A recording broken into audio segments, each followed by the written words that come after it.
Assalamualaikum warahmatullahi wabarakatuh. Perkenalkan, nama saya Ahmad Bihaki Ramadhani. Saya dari kelompok 13. Di sini saya akan menjelaskan isi dari modul 13.1.1 tentang perangkat lunak berbahaya. Di sini ada banyak jenis ancaman yang dibuat untuk mengganggu komputer dan jaringan. Ancaman terbesar dan paling umum bagi komputer dan data yang tersimpan di dalamnya adalah malware. Malware biasanya diinstal pada komputer tanpa sepengetahuan pengguna.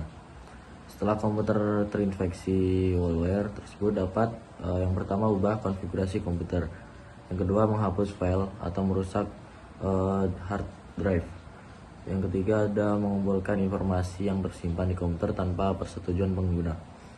Yang keempat, buka jendela tambahan di komputer atau alihkan browser. Setelah itu, bagaimana malware bisa masuk ke komputer Anda? Yang pertama, pengguna mengunjungi situs web yang terinfeksi. Dua, pengguna memiliki perangkat lunak antivirus yang sudah usang. Yang ketiga, browser web belum diperbarui untuk kerentanan baru, dan lain-lain. Sistem yang tidak sesuai standar dan sistem lama sangat rentan terhadap eksploitasi perangkat lunak. Sistem yang tidak sesuai standar adalah sistem yang belum diperbarui dengan patch sistem operasi atau aplikasi, atau tidak memiliki perangkat lunak keamanan antivirus dan firewall. Sistem lama adalah sistem yang vendornya tidak lagi menyediakan dukungan atau perbaikan untuk kerentanan. Setelah itu ada apa yang kamu sudah ketahui, apa yang sudah Anda ketahui tentang malware. Malware adalah jenis aktivitas di mana kami meminta Anda untuk sekedar menebak. Aktivitas ini tidak dimaksudkan untuk mengevaluasi pengetahuan Anda. Tujuannya hanya untuk memberi Anda gambaran awal tentang berbagai topik. Sebelum topik tersebut disajikan dalam virus, Anda akan menerima informasi tambahan untuk jawaban yang Anda pilih, sehingga aktivitas ini juga membantu Anda belajar. Setelah itu ada virus dan kuda Troya. Jenis malware komputer pertama dan paling umum adalah virus. Virus membutuhkan tindakan manusia untuk menyebar dan menginfeksi komputer lain. Misalnya, virus dapat menginfeksi komputer ketika korban membuka lampiran email, membuka file di drive USB, atau mengunduh file. Virus dapat mengubah, merusak, menghapus file, atau menghapus seluruh isi hard drive komputer. Yang kedua, menyebabkan masalah saat komputer dinyalakan. Tiga, mengumpulkan dan mengirimkan informasi sensitif kepada penyerang. Setelah itu ada jenis virus. Virus modern dikembangkan untuk tujuan jahat tertentu seperti yang tercantum dalam tabel di bawah ini. Jenis virus yang pertama yaitu virus sektor boot. Virus menyerang sektor boot, tabel partisi file, atau sistem file. Yang kedua ada virus firmware, atau virus menyerang firmware perangkat. Yang ketiga ada virus makro. Virus ini menggunakan fitur makro Microsoft Office secara jahat.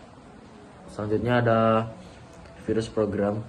Virus menyisipkan dirinya ke dalam program yang dapat dieksekusi lainnya.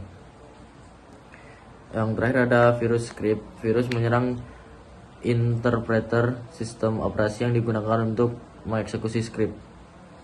Selanjutnya ada jenis-jenis kuda Troya. Yang pertama ada akses jarak jauh, yaitu Trojan memungkinkan akses jarak jauh tanpa izin. Yang kedua ada pengiriman data. Trojan memberikan data sensitif kepada penyerang, seperti kata sandi. Selanjutnya ada merusak, atau Trojan merusak atau menghapus file. Jenis kuda Troya lain yaitu proxy, FTP, penonaktif perangkat lunak keamanan, penolakan layanan atau DOS. Yang terakhir ada keylogger. Untuk memperbaiki beberapa masalah yang disebabkan oleh virus, mungkin perlu untuk melakukan booting komputer menggunakan disk produk Windows dan kemudian menggunakan konsol pemulihan Windows yang menggantikan konsol pemulihan dari Windows 2000 untuk menjalankan perintah dan lingkungan perintah yang bersih. Konsol pemulihan mampu melakukan fungsi-fungsi seperti memperbaiki file boot dan menulis master boot record atau volume boot record yang baru. Selanjutnya ada jenis-jenis malware, yaitu adware, ransomware, rootkit, perangkat lunak mata-mata, terakhir ada caching. Selanjutnya ada periksa pemahaman Anda tentang malware. Yang pertama ada ransomware, yaitu malware yang menolak akses ke sistem komputer yang berinfeksi dan menuntut pembayaran agar pembatasan tersebut dicabut. Selanjutnya ada adware, yaitu malware yang biasanya menampilkan pop-up yang mengganggu untuk menghasilkan pendapat bagi pembuatnya. Selanjutnya ada virus, yaitu perangkat lunak berbahaya yang menjalankan fungsi tertentu tidak diinginkan dan seringkali merusak pada komputer. Setelah itu ada phishing, caching, rootkit, perangkat lunak mata-mata. Selanjutnya ada mencegah malware. Yang pertama ada program anti-malware. Berikut adalah prosedur praktik terbaik 7 langkah untuk penghapusan malware. Yang pertama mengidentifikasi dan meneliti gejala malware. Kedua, karantina sistem yang terinfeksi. 3, nonaktifkan pemulihan sistem atau di Windows. 4, perbaiki sistem yang terinfeksi. 5, jadwalkan pemindaian dan jalankan pembaruan. Yang keenam ada aktivitas pemulihan sistem dan buat titik pemulihan atau di Windows. 7 yang terakhir yaitu berikan edukasi pada pengguna akhir. Selanjutnya program anti-malware ini adalah lini pertahanan terbaik terhadap malware karena mereka terus-menerus mencari pola yang dikenal terhadap basis data tanda tangan malware yang sudah dikenal. Anti-malware ini dijalankan saat komputer dinyalakan, memeriksa sumber daya sistem, drive, dan memori untuk mendeteksi malware. Setelah itu ada pembaruan berkas tanda tangan.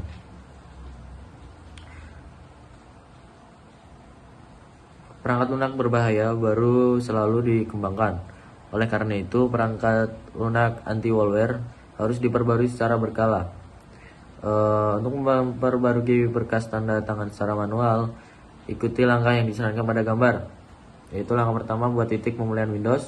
Kedua, buat program anti-malware. 3, klik tombol perbarui. Keempat, setelah program tersebut diperbarui, gunakan untuk memindai komputer dan kemudian periksa laporannya untuk virus atau masalah lain. Yang terakhir, atur program anti-malware untuk memperbarui file tanda tangannya secara otomatis dan memindai komputer Anda secara berkala. Yaitu penjelasan video untuk melindungi malware, yaitu memperbaiki sistem yang terinfeksi. Saat malware terdeteksi di komputer rumahan, Anda harus memperbarui perangkat lunak anti-malware dan melakukan pemindaian penuh pada semua media penyimpanan Anda. Ketika malware terdeteksi pada komputer bisnis, Anda harus mengeluarkan komputer tersebut dari jaringan untuk mencegah komputer lain terinfeksi. Menghapus malware mungkin memerlukan komputer untuk di restart ke safe mode. Untuk malware yang benar-benar membandel, mungkin perlu menghubungi spesialis untuk memastikan komputer telah dibersihkan sepenuhnya. Setelah itu ada penjelasan video lagi, memperbaiki sistem yang terinfeksi.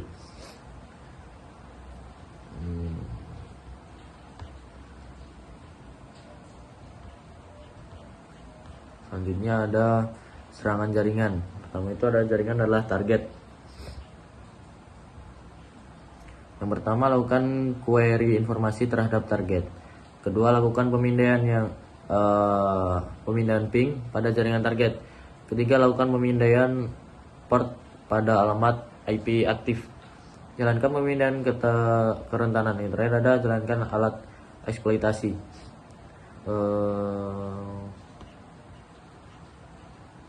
Ada jenis-jenis serangan TCP atau IP. Yang pertama itu penolakan layanan atau DOS, serangan DOS di distribusi, keracunan DNS orang di tengah, lalu memutar ulang, pemalsuan, terakhir banjir sintesis.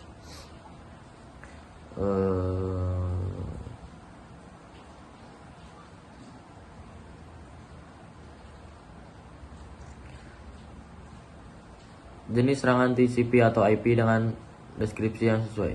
Yang pertama itu dari itu jenis serangan yang membuat banyak permintaan dari satu sumber bertujuan untuk membanjiri perangkat tujuan. Kedua, ada memutar ulang atau transmisi data dicegat dan direkam oleh penyerang. Data tersebut kemudian dikirim ke komputer tujuan. Komputer tujuan memproses transmisi ini seolah-olah data tersebut asli. Tiga, ada pemalsuan atau komputer menggunakan IP atau MAC palsu untuk berpura-pura menjadi komputer terpercaya agar dapat mengakses sumber daya. Yang keempat ada banjir sintesis, yaitu serangan ini secara acak membuka port TCP di sumber serangan dengan sejumlah besar permintaan SYN palsu. Hal ini menyebabkan sesi ditolak untuk pihak lain. Yang terakhir itu ada orang di tengah. Penyerang mencegat komunikasi antar komputer untuk mencari informasi yang melewati jaringan. Selanjutnya ada zero day. Zero day terkadang juga disebut sebagai serangan zero day. Ancaman zero day atau eksploitasi zero day ini adalah hari di mana kerentanan yang tidak diketahui ditemukan oleh vendor. Selanjutnya ada zero hour atau momen ketika celah keamanan ditemukan.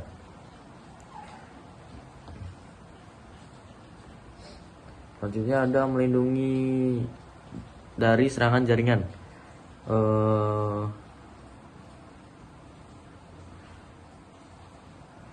Berikut ini layanan keamanan diimplementasikan untuk melindungi pengguna dan asetnya pada ancaman TCP/IP. Yang pertama itu VPN. Router digunakan untuk menyediakan layanan VPN yang aman dengan situs perusahaan dan dukungan akses jarak jauh untuk penggunaan jarak jauh menggunakan terowongan transkripsi yang aman. Kedua ada firewall ASA. Perangkat khusus ini menyediakan layanan firewall stateful. Tiga ada IPS, sistem pencegahan intrusi, memantau lalu lintas masuk dan keluar untuk mencari malware. Yang keempat selanjutnya ada server AAA, berisi basis data aman yang mencantumkan siapa yang berwenang untuk mengakses dan mengelola perangkat jaringan. Yang terakhir itu ada ESA atau WSA, perangkat keamanan email, menyerang spam dan email mencurigakan. Selanjutnya ada serangan rekayasa sosial. Rekayasa sosial kemungkinan merupakan ancaman paling serius bagi jaringan yang terkonfigurasi dan diamankan dengan baik.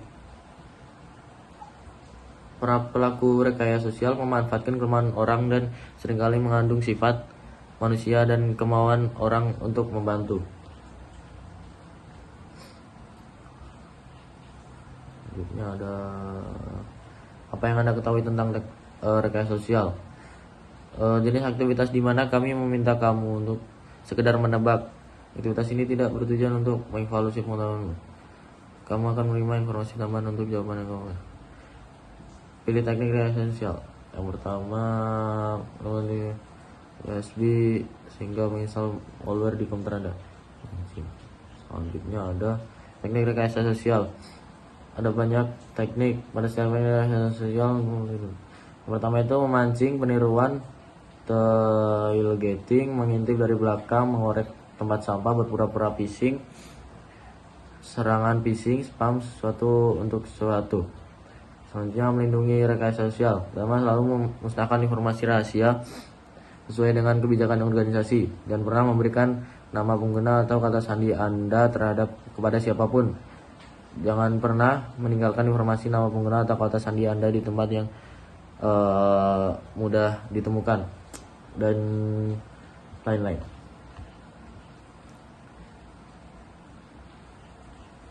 Sudah, itu saja yang bisa saya sampaikan. Bila ada salah kata mohon dimaafkan. Wassalamualaikum warahmatullahi wabarakatuh. Assalamualaikum warahmatullahi wabarakatuh. Perkenalkan, nama saya Mahardika Putra Kohar dari kelompok 13. Di sini saya akan mempresentasikan dari netaket atau modul di 13,4 dan 13,5. Oke. Judul modul ini ada keamanan. Oke, di modul 13,4 ini ada keamanan nirkabel. 13,4.1 konfigurasi keamanan nirkabel. Yang pertama ada contoh jaringan terbuka. Restoran dengan wifi gratis bernama 4HourGuests. Dan yang kedua ada contoh jaringan terlindungi. Jaringan staff only dengan simbol kunci meminta kata sandi. Yang ketiga ada ancaman. Penjahat cyber meminta port forwarding ke printer internal. Yang keempat ada peringatan vendor, email dari produsen router tentang keretasan menyarankan pembaruan perangkat. Solusi memasang perangkat yang memantau dan memfilter lalu lintas jaringan. Ada 13,4.1.2 jenis enkripsi komunikasi. Yang pertama ada hashing, menjamin integrasi pesan, menghasilkan messenger di guest unik, algoritma populer, SHH menggantikan MD5. Enkripsi simetris, kunci yang sama digunakan untuk enkripsi dan deskripsi. Enkripsi asimetris menggunakan pasangan kunci publik dan privat. 13,4.1.3 praktik terbaik konfigurasi WiFi. Penempatan antena dan akses poin penting untuk cakupan. Dan yang kedua pengaturan daya, mengurangi daya, cegah hard driving tapi bisa kurangi cakupan, meningkatkan daya, cakupan lebih luas tapi risiko interferensi. Yang ketiga ada keamanan dasar, ganti kata sandi admin, ubah username default, gunakan IP statis, kontrol tambahan, filter konten, kontrol orang tua, blokir alamat IP atau keyword, SSD, ganti SSD payload, bisa menonaktifkan broadcast SAD, memberi privasi kecil. 13,4.1.4 metode authentication, open, semua perangkat bisa terhubung tanpa kata sandi, standard key autentifikasi plus enkripsi klien dan AP, 3 web lemah mudah dibobol, WPA lebih kuat dengan TKIP, WPA 2 WPA 3 standar industri menggunakan AES, WPA 3 lebih aman tapi adopsi lambat. 13,4.1.5 mode keamanan nirkabel. WPA 2 gunakan mode enkripsi terkuat yang tersedia. WPS metode konfigurasi cepat namun memiliki resiko keamanan. 13,4.1.6 pembaruan firmware. Router menyediakan firmware yang bisa diperbarui untuk memperbaiki bug dan keretanan. Proses update memutus koneksi sementara hingga selesai. 13.4.1.7 firewall. Firewall perangkat keras menyaring paket sebelum masuk ke jaringan. DMZ subjaringan untuk layanan publik, email, web, FTP agar tidak langsung masuk ke jaringan internal. Firewall bisa memblokir port tertentu atau aplikasi spesifik. 13.4.1.8 port forwarding dan port triggering. Port forwarding mengarahkan lalu lintas ke perangkat tertentu berdasarkan nomor port. Contoh port 80 sampai server web. Yang kedua port triggering, membuka port sementara saat ada permintaan keluar. Contoh game online plus chat. 13.4.1.9 Universal Plug and Play atau UPnP, memudahkan perangkat membuka port otomatis tapi tidak aman. Tidak ada autentikansi, rentan malware, banyak router rumah atau kantor kecil aktifkan UPnP. rumah kecil dan aktifkan dan dinonaktifkan. 13,4.1.10 paket tracer, aktivitas konfigurasi router kabel dengan WPA2 personal, MAC filtering, dan port forwarding tunggal. Dan yang untuk 13,5 itu judulnya Basic Troubleshooting Process for Security White.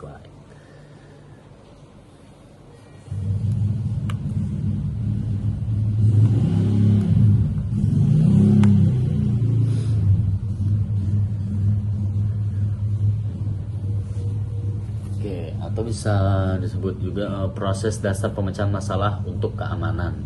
Menerapkan proses pemecahan masalah pada keamanan. 13,5.1.1 6 langkah proses pemecahan masalah. Yang pertama, identifikasi masalah. Yang kedua, bangun teori penyebab yang mungkin. Di 3, ijui teori menentukan penyebab. Yang keempat, tetapkan rencana tindakan untuk menyelesaikan masalah dan terapkan solusi. Yang kelima, verifikasi fungsi penuh sistem dan jika perlu terapkanlah langkah pencegahan. Yang keenam, dokumentasikan temuan, tindakan, dan hasil. 13,5.1.2 identifikasi masalah. Langkah pertama adalah mengumpulkan informasi tentang gejala, laporan pengguna, dan pesan kesalahan. 13,5.1.3 membangun teori penyebab yang mungkin.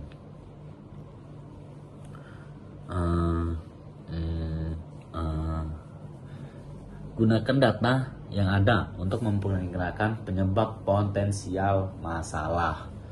13.5.1.5 tetapkan rencana tindakan dan terapkan solusi. Jika penyebab sudah jelas, buat rencana untuk memperbaiki masalah dan jalankan solusi. Jadi begitu teman-teman, dijalanin solusinya. Dan ada lagi yang 13.5.1.6 verifikasi fungsi sistem dan terapkan pencegahan. Oke, pencegahan. Pastikan sistem kembali berfungsi normal, lalu tambahkan langkah pencegahan agar masalah tidak terulang. Oke, dan 13.5.1.7 dokumentasikan temuan, tindakan, dan hasil. Catat semua detail agar bisa dijadikan referensi di masa depan. Jadi semuanya itu dicatat, lalu referensikan untuk direferensikan di masa depan. Untuk 13.5.2 masalah umum dan solusi untuk keamanan. 13.5.2.1 masalah umum dan solusinya. Ada pertama, peringatan keamanan ditampilkan. Solusinya, periksa perangkat lunak keamanan dan lock system. Yang kedua, ada pengguna menerima ratusan atau jutaan email sampah. Solusinya, aktifkan filter spam, gunakan penyedia email yang lebih aman seperti Gmail, lalu ya ini Apple, ya itu. Yang ketiga, ada akses pointer kabel tidak sah ditemukan. Solusinya, segera nonaktifkan lalu melakukan audit jaringan. Yang keempat, ada orang asing berpura-pura sebagai teknisi printer. Ya, solusinya, laporkan keamanan, cegah rekayasa sosial. Kalian bisa menghubungi polisi.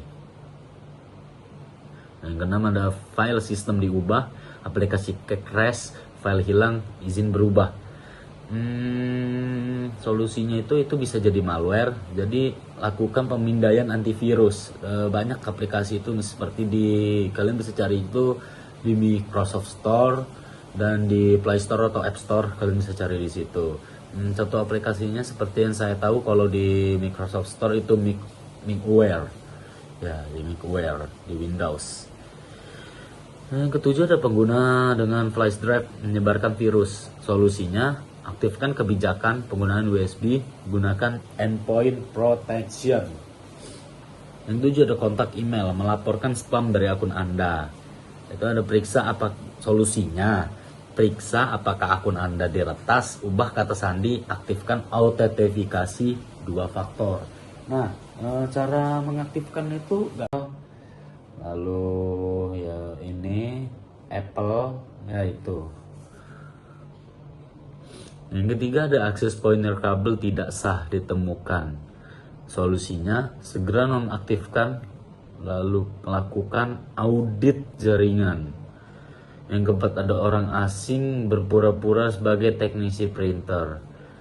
Ya, solusinya laporkan keamanan, cegah rekayasa sosial. Kalian bisa menghubungi polisi. Yang keenam, ada file sistem diubah, aplikasi crash, file hilang, izin berubah. Solusinya itu bisa jadi malware. Jadi lakukan pemindaian antivirus. Banyak aplikasi itu seperti kalian bisa cari itu di Microsoft Store dan di Play Store atau App Store, kalian bisa cari di situ. Contoh aplikasinya seperti yang saya tahu, kalau di Microsoft Store itu Micware. Ya, di Micware di Windows. Yang ketujuh, ada pengguna dengan flash drive menyebarkan virus. Solusinya, aktifkan kebijakan penggunaan USB, gunakan endpoint protection. Yang ketujuh, ada kontak email, melaporkan spam dari akun Anda. Itu ada periksa apa solusinya. Periksa apakah akun Anda diretas, ubah kata sandi, aktifkan autentifikasi 2 faktor. Nah, cara mengaktifkan itu gampang. Kalian ketik 3 email, lalu cari keamanan, lalu cek nih di ada tulisannya autentifikasi 2 faktor yang gambarnya kunci, seperti kunci rumah. Oke, ini jaringan dari kabel diretas, mesti menggunakan web 128 bit. Solusinya ganti ke WPA 2 atau WPA 3. Ini ada penggunaan mendapat pesan akses denied saat membuka file. Solusinya periksa izin file dan hak akses. Jadi kalian periksa izinnya dan hak aksesnya. Ada browser membuka halaman berbeda dari yang diminta. Solusi itu bisa jadi malware atau hijacking. Kalian bisa lakukan reset browser seperti di close. Kalau di laptop ada di ujung, ada tanda merah itu di close, dan kalau di HP ada titik 3 di bagian kiri. Nah, kalian close. Lalu kalau mau lebih aman lagi, bisa di restart historinya. Ya, di restart historinya seperti itu. Lalu ada pengguna diarahkan ke situs berbahaya. Solusinya periksa DNS, gunakan software keamanan, blokir situs berbahaya. Sebentar.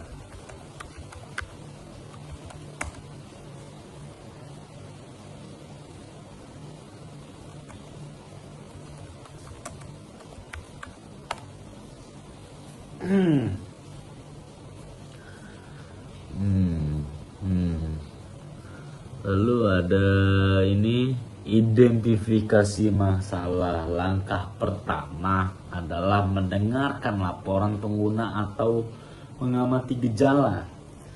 Misalnya, komputer tiba-tiba menampilkan pesan akses denied.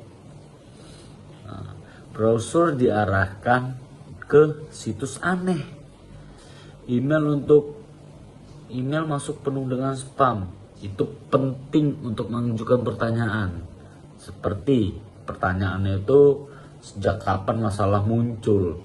Apakah terjadi di satu perangkat atau seluruh jaringan?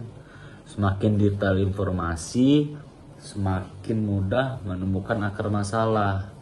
Lalu polisi sekitar juga gampang, cyber security itu gampang menemukannya lah.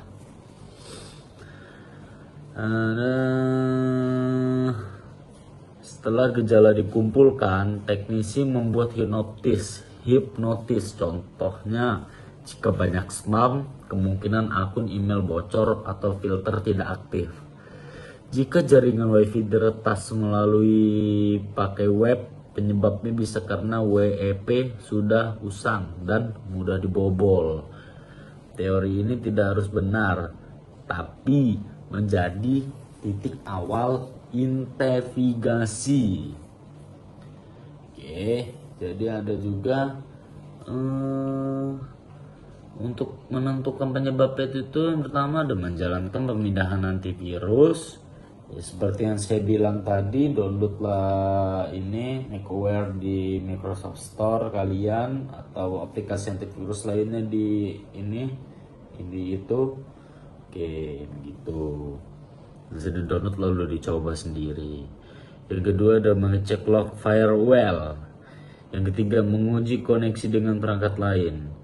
Jika teori yang saya bilang ini terbukti salah, buat hipotesis terbaru. Proses ini mirip seperti trial and error dalam eksperimen.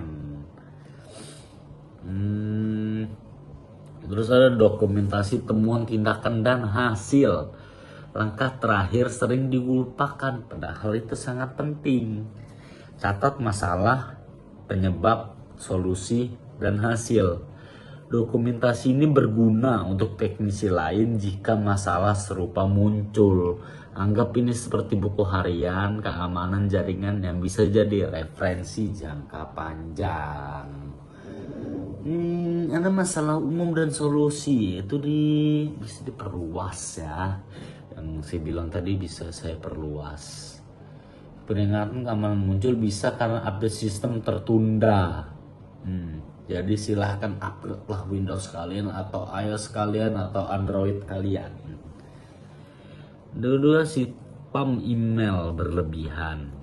Aktifkan filter spam. Gunakan email sekunder untuk pendaftaran layanan. Ya, email sekunder untuk pendaftaran layanan. Akses poin ilegal, audit jaringan rutin, gunakan sistem deteksi intrusi, teknik rekayasa sosial orang asing berpura-pura teknisi. Itu solusinya edukasi staf agar tidak memberikan akses fisik tanpa verifikasi identitas.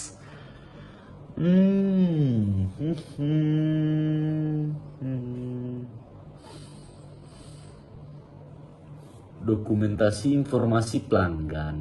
Kalau diperluas itu tuh teknisi tuh harus mengisi formulir work order dengan detail pelanggan. Mencatat masalah yang dilaporkan, langkah yang diambil dan hasil akhir. Ini melatih disiplin dokumentasi yang sering jadi kelemahan teknisi pemula. Jadi seperti itu saja presentasi dari saya untuk modul ke-13 dan anak-anaknya di 13,4 dan 13,5. Semoga penjelasan ini sangat membantu kalian ya yang menonton video ini. Jangan lupa like and subscribe-nya. Oke, saya dari kelompok 13 Mahardika Putra Kohar dengan NIM 202501400096 pamit undur diri. Semoga ini berguna untuk kalian di masa depan, masa sekarang, dan masa nanti. Oke teman-teman, sampai jumpa. Dadah. Hai. Dadah teman-teman. Bye bye. Bye bye teman-teman. Dadah. Assalamualaikum semuanya. Di sini saya Rangga Risaputra akan menjelaskan. Pada video ini saya akan membahas bab 13.3 yaitu Securing Windows Workstation. Bab ini menjelaskan bagaimana cara mengamankan sistem operasi Windows pada workstation agar terlindung dari berbagai ancaman keamanan seperti malware, akses tidak sah, dan kebocoran data. Keamanan workstation sangat penting karena komputer Windows adalah perangkat yang paling sering digunakan oleh user dan sering terhubung langsung ke internet maupun jaringan internal. Pengertian dan pentingnya keamanan Windows Workstation. Windows Workstation adalah komputer yang digunakan oleh pengguna untuk aktivitas sehari-hari seperti bekerja, belajar, dan mengakses data. Karena sering digunakan dan terhubung ke jaringan, workstation menjadi target utama serangan. Tujuan utama pengaman Windows Workstation adalah melindungi data pengguna, mencegah akses tidak sah, menjaga sistem tetap stabil dan aman. Manajemen akun pengguna dan hak akses. Salah satu langkah penting dalam mengamankan Windows adalah pengaturan akun pengguna. Best practice yang harus dilakukan menggunakan akun standar untuk aktivitas sehari-hari, membatasi penggunaan akun administrator, menerapkan prinsip least privilege, yaitu memberikan hak akses minimum sesuai kebutuhan. Selain itu, sistem harus menggunakan password yang kuat, kombinasi huruf besar, kecil, angka, dan simbol. Kebijakan penguncian akun jika terjadi percobaan login berulang. Windows Update and Patch Management. Windows Update sangat penting untuk keamanan sistem. Fungsinya menutup celah keamanan, memperbaiki bug sistem, meningkatkan stabilitas Windows. Pengguna disarankan mengaktifkan update otomatis, memastikan sistem operasi, driver dan aplikasi selalu diperbaharui. Sistem yang tidak diupdate sangat rentan terhadap serangan. 4. Windows Defender dan Antivirus Protection.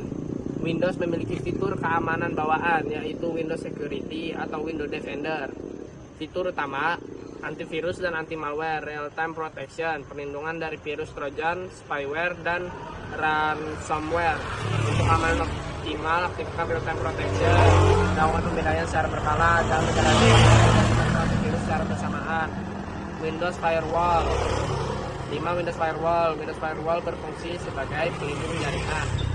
Firewall akan mengontrol lalu lintas jaringan masuk dan keluar, memblokir koneksi berbahaya, melindungi komputer dari akses tidak sah. Firewall harus selalu dalam keadaan aktif, konfigurasi sesuai kebutuhan jaringan baik publik maupun privat. Secure configuration dan sistem setting. Konfigurasi sistem yang aman sangat berpengaruh terhadap keamanan workstation. Langkah yang dilakukan antara lain: menonaktifkan aplikasi yang tidak digunakan, mengaktifkan user account control atau UAC, mengunci layar otomatis saat tidak digunakan. 7. Perlindungan data. Data merupakan aset paling penting. Cara melindungi data: menggunakan BitLocker, mengisi hard drive.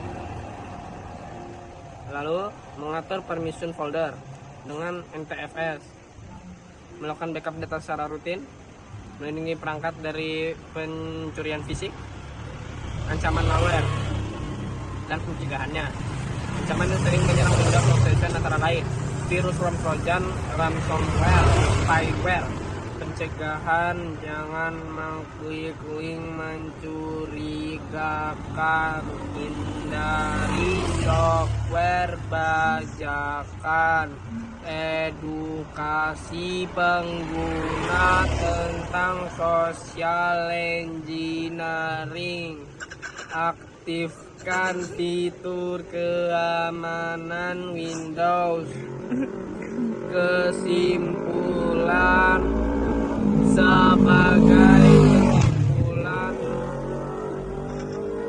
keamanan Windows Workstation tidak hanya bergantung pada satu fitur saja, tetapi antara konfigurasi sistem, update rutin, perlindungan antivirus, firewall, dan perilaku pengguna. Dengan menerapkan langkah-langkah keamanan yang tepat, Windows Workstation dapat terlindungi dari berbagai ancaman dan tetap aman digunakan. Terima kasih telah menonton. Semoga video ini bermanfaat. Saya sebagai Rangga Ardi Saputra dari kelas B dengan NIM 202501400 mengucapkan terima kasih. Semoga kita diberkati oleh Tuhan dan berikan panjang umur, sehat selalu, diberikan kemudahan dalam pembelajaran, diluluskan dengan cepat.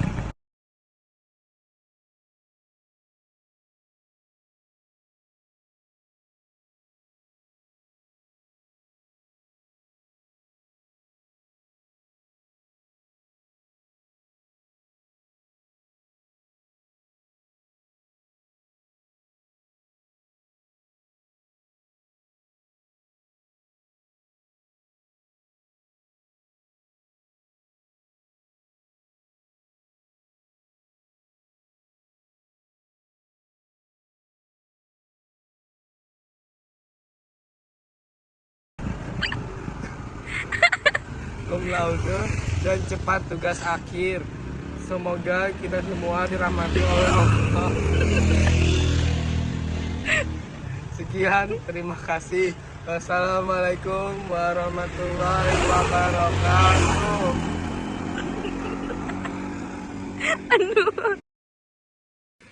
Assalamualaikum warahmatullahi wabarakatuh. Perkenalkan, nama saya Raja Rajwa. NIM saya 225014889. Saya dari kelas B. Di sini saya akan menjelaskan modul 13 sesuai dengan kelompok saya, yaitu tentang keamanan.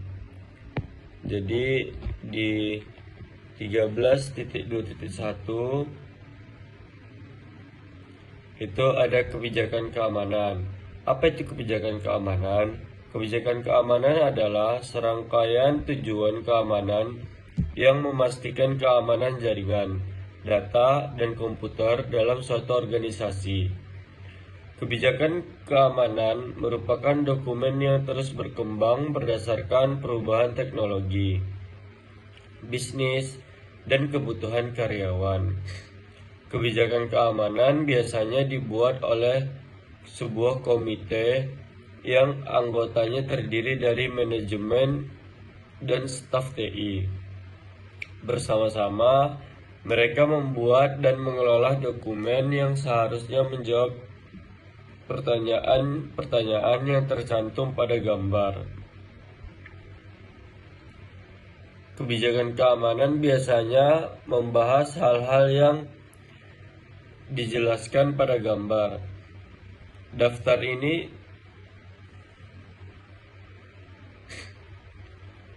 ini tidak lengkap dan akan mencakup hal-hal lain yang berkaitan secara spesifik dengan operasional suatu organisasi.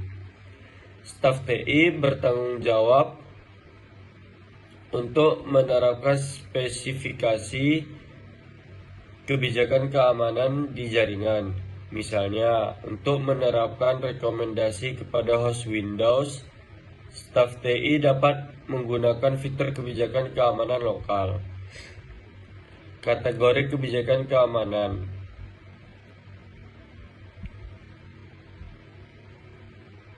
Kebijakan keamanan mengidentifikasi. Itu ada apa saja yang memerlukan perlindungan, apa saja ancaman yang mungkin terjadi, apa saja yang harus dilakukan jika terjadi pelanggaran keamanan, pelatihan apa saja yang akan diberikan untuk mendidik pengguna akhir. Kebijakan keamanan ada kebijakan kata sandi, kebijakan pengguna yang dapat diterima, kebijakan akses jarak jauh, kebijakan pemeliharaan jaringan, kebijakan penanganan insiden. Di 13.2.1.2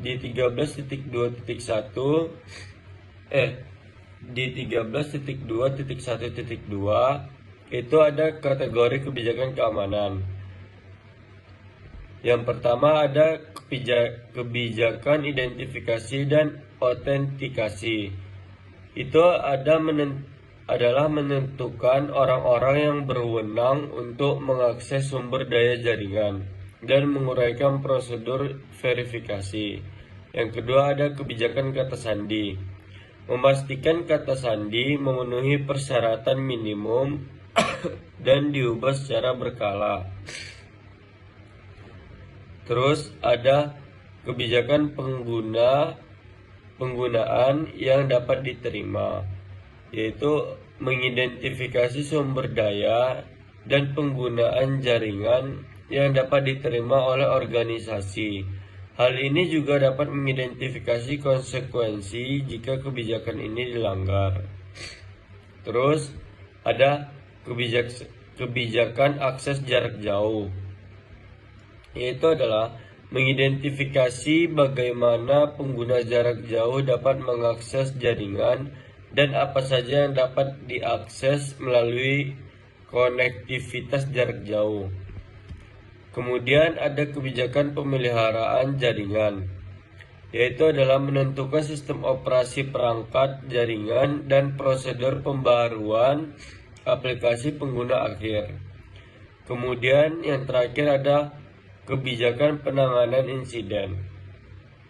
Itu menjelaskan bagaimana insiden keamanan ditangani. Kemudian ada mengamankan perangkat dan juga data. Yang pertama ada di 13.2.1.3 ada mengamankan perangkat dan data. Ada aset organisasi. Tujuan dari kebijakan keamanan adalah untuk memastikan lingkungan jaringan yang aman dan melindungi aset. Seperti yang ditunjukkan pada gambar, aset suatu organisasi meliputi data, karyawan, dan perangkat fisik seperti komputer dan peralatan jaringan. Kebijakan keamanan harus mengidentifikasi perangkat keras dan peralatan yang dapat digunakan untuk mencegah pencurian, vandalisme, dan kehilangan data. Di 13.2.2 itu ada melindungi peralatan fisik. Di 13.2.2.1 ada keamanan fisik. Keamanan fisik sama pentingnya dengan keamanan data. Misalnya, jika komputer diambil dari suatu organisasi, data juga ikut dicuri, atau lebih buruk lagi, menghilang. Keamanan fisik meliputi pengamanan.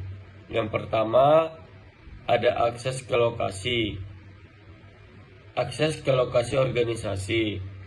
Kemudian ada akses ke area terlarang. Dan yang paling terakhir ada infrastruktur komputasi dan juga jaringan. Tingkat keamanan fisik yang diterapkan tergantung kepada organisasi, karena beberapa organisasi memiliki persyaratan keamanan fisik yang lebih tinggi daripada yang lain. Sebagai contoh, pertimbangkan bagaimana pusat data, bandara, atau bahkan instalasi militer diamankan.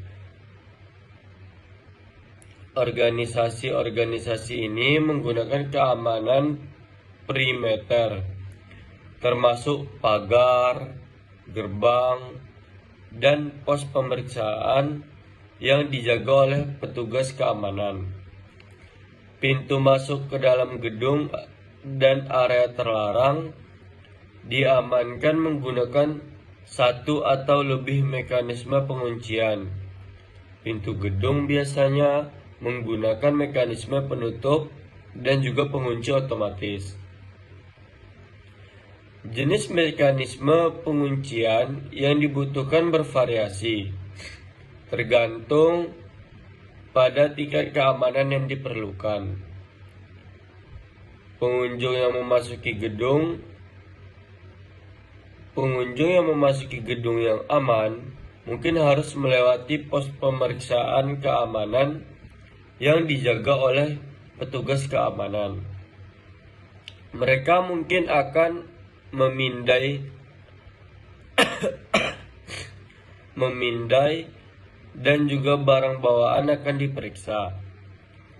Dan kita diminta untuk menandatangani daftar kontrol masuk saat memasuki gedung, dan menandatangani daftar keluar saat meninggalkan gedung. Organisasi dengan tingkat keamanan tinggi mewajibkan semua karyawan mengenakan lencana identifikasi dengan foto, seperti lanyar atau apa semacamnya. Lencana ini bisa berupa kartu pintar yang berisi informasi pengguna dan izin keamanan untuk mengakses area terlarang. Jadi biasanya para karyawan itu menggunakan lanyar untuk memasuki sebuah gedung tersebut.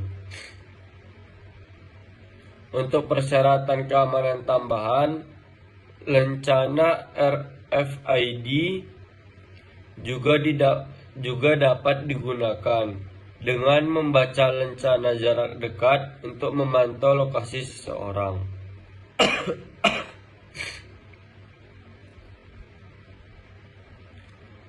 Kemudian ada 2.2.2.2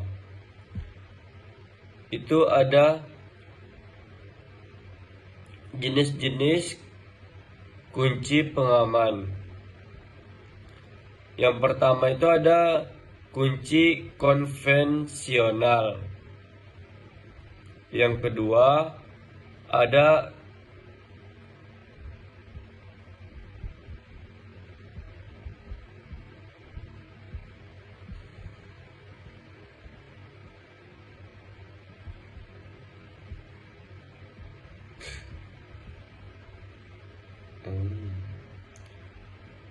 kemudian ada 13.2.2.3. Itu adalah perangkap manusia. Di lingkungan dengan tingkat keamanan tinggi, perangkap manusia sering digunakan untuk membatasi akses area terlarang dan juga mencegah penyusupan. Perangkap manusia adalah ruang kecil dengan 2 pintu. Salah satunya harus ditutup sebelum pintu lainnya dapat dibuka. Biasanya, seseorang memasuki jebakan maut dengan membuka kunci 1 pintu.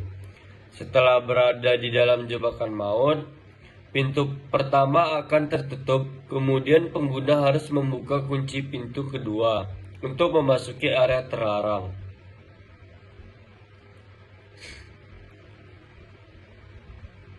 Pada gambar ini, seseorang harus memasuki gedung menggunakan kartu pintar. Untuk membuka pintu yang terkunci menuju ruangan penyiksaan atau matrap. Setelah berhasil memasuki ruangan penyiksaan, pintu pertama akan terkunci dan mereka harus membuka pintu berikutnya menggunakan pembaca biometrik atau sidik jari. Orang tersebut harus dipindai untuk membuka kunci pintu yang terkunci menuju area internal yang aman.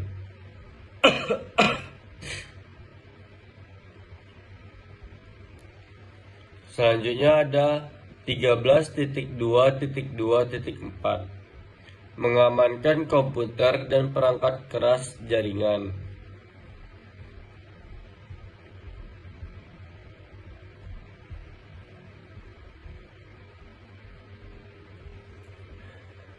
Organisasi harus melindungi infrastruktur komputer dan juga jaringan mereka. Ini termasuk kabel, peralatan telekomunikasi, dan perangkat jaringan. Ada beberapa metode untuk melindungi peralatan komputer dan juga jaringan secara fisik seperti yang tercantum. Peralatan jaringan hanya boleh dipasang di area yang aman. Selain itu, semua kabel harus terbungkus dalam pipa pelindung atau dialirkan di dalam dinding untuk mencegah akses tanpa izin atau perusakan. Pipa pelindung adalah selubung yang melindungi media infrastruktur dari kerusakan dan akses tanpa izin. Akses ke port switch fisik dan perangkat keras switch harus dibatasi hanya untuk personel yang berwenang dengan menggunakan ruang server yang aman dan lemari perangkat keras yang terkunci. Untuk mencegah pemasangan perangkat, klien yang tidak sah atau ilegal per switch harus dinonaktifkan melalui perangkat lunak manajemen switch.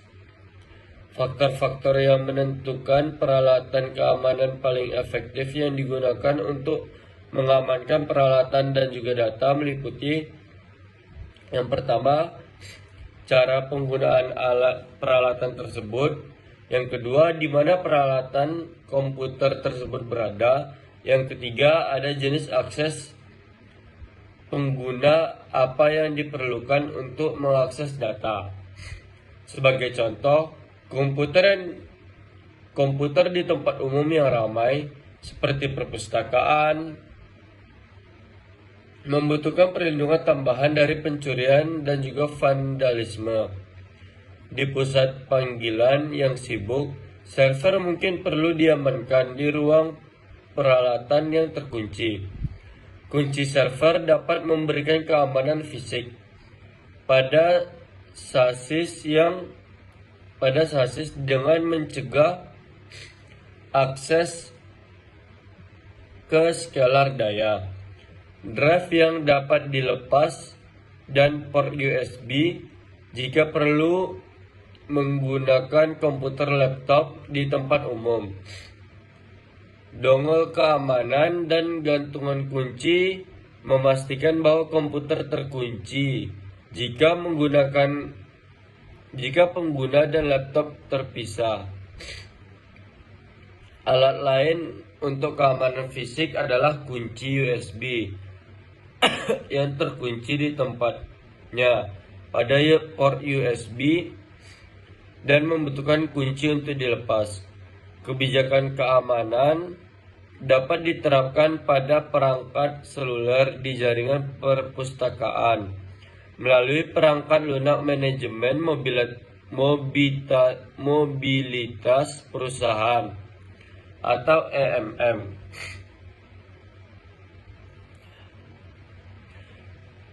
Perangkat lunak manajemen perangkat seluler atau MDM dapat mengelola perangkat milik perusahaan dan Bring Your Own Device atau BYOD. Perangkat lunak ini mencatat pengguna perangkat di jaringan dan menentukan apakah perangkat tersebut diizinkan untuk terhubung, yang dikenal sebagai onboarding berdasarkan kebijakan administratif. Perangkat lunak MDM menetapkan kebijakan untuk konektivitas, autentikasi, dan penggunaan fitur seperti mikrofon dan kamera pada perangkat. Manajemen aplikasi seluler atau MAM menetapkan kebijakan untuk aplikasi yang diizinkan untuk digunakan pada perangkat. Ini menjaga data perusahaan tetap aman dan terhindar dari aplikasi yang tidak diizinkan untuk memprosesnya.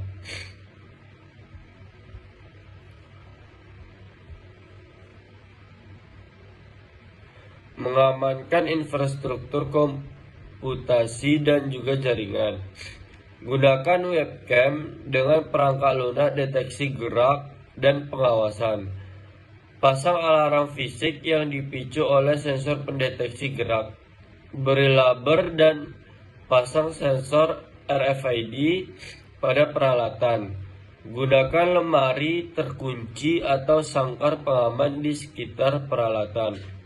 Pasang peralatan dengan skrap pengaman. Pastikan ruang telekomunikasi terkunci. Gunakan kunci kabel dengan peralatan.